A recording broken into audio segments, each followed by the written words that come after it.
दोस्तों, भारत में ऐसी चीजें हो रही है, चाइना के जो आइटम्स है उसको बॉयकॉट करने के लिए इंडियन पब्लिक जो है वो सोच भी ले, लेकिन जो हमारे देश के बड़े बड़े ट्रेडर्स है, इंपोर्ट एक्सपोर्ट करने वाली बड़ी बड़ी कंपनीज है, ये जब तक नहीं सुधरेगी तब तक जमीन के ऊपर कोई भी फर्क देखने को नहीं मिलेगा। क्योंकि अब हो ये रहा है दोस्तों कि चाइना से बल्क में सामान को इंपोर्ट किया जा रहा है और उसको भारत में रीपैकेज किया जा रहा है, रीअसेंबल किया जा रहा है और फिर भारत की मार्केट में बेचा जा रहा है। कस्टमर्स को पता ही नहीं चलता कि कौन सा सामान मेड इन इंडिया है और कौन सा मेड इन चाइना, और कौन सा असल में भारत में असेंबल किया गया है या फिर रीपैकेज किया गया है।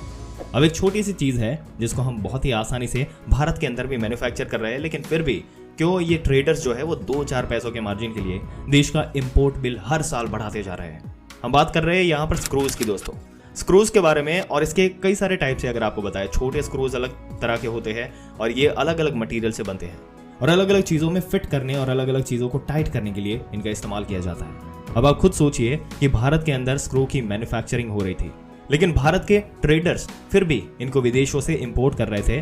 भारत सरकार के डेटा के मुताबिक साल 2022 से 23 फाइनेंशियल ईयर में भारत ने स्क्रूज, नट एंड बोल्ट के ऊपर $827 मिलियन खर्च कर दिए, यानी तकरीबन 6,880 करोड़ रुपए हमने स्क्रू को इंपोर्ट करने के लिए खर्च कर दिए। और ये बहुत ही बड़ा अमाउंट है दोस्तों, जो कि हर साल लगातार बढ़ते जा रहा था।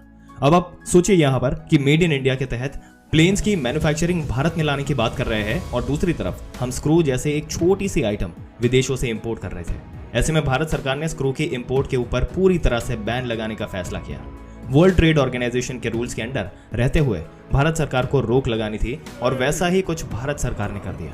रेफरेंस के लिए आपकी स्क्रीन के ऊपर दोस्तों ये आर्टिकल का स्क्रीनशॉट आप देखिए। इस रिपोर्ट के मुताबिक भारत सरकार ने इस स्क्रू के इंपोर्ट के ऊपर बैन लगा दिया। ऐसे स्क्रूज जिसकी कॉस्ट अगर बताए तो 129 रुपीज पर केजी से कम होगी, उनको भारत के अंदर इंपोर्ट नहीं किया जा सकेगा और स्क्रू की इंपोर्ट पॉलिसी को प्रोहिबिट कर दिया गया। अब जिन टाइप के स्क्रूज के ऊपर रोक लगाई गई, इसमें machine screws, wooden screws, plastic screws, self tapping screws, coach screw, ये सभी शामिल है। अब ऑब्वियस सी बात है कि अगर भारत की import $827 million screws, nut and bolt के लिए खर्च कर रही है, तो किसी ना किसी देश को पैसा तो ये भेज रहे थे, यानी किसी ना किसी देश को फायदा हो रहा था। तो ऐसे देश में जिनको हम प्रॉफिट दे रहे थे वो कंट्रीज कुछ ये है: France, China, Australia, Bangladesh, Brazil और बेल्जियम। इन सभी देशों को भारत से ऑर्डर्स कम मिलेंगे और हम $827 मिलियन में एक बहुत ही बड़ा हिस्सा बाहर जाने से बचा पाएंगे।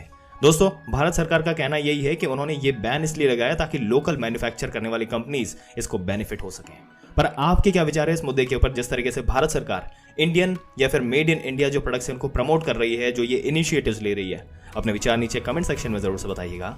इस वीडियो को अपने दोस्तों और रिश्तेदारों के साथ जितना हो सके उतना शेयर करें ताकि उनको भी इसके बारे में पूरी जानकारी मिले और हमारी चैनल को सब्सक्राइब करें।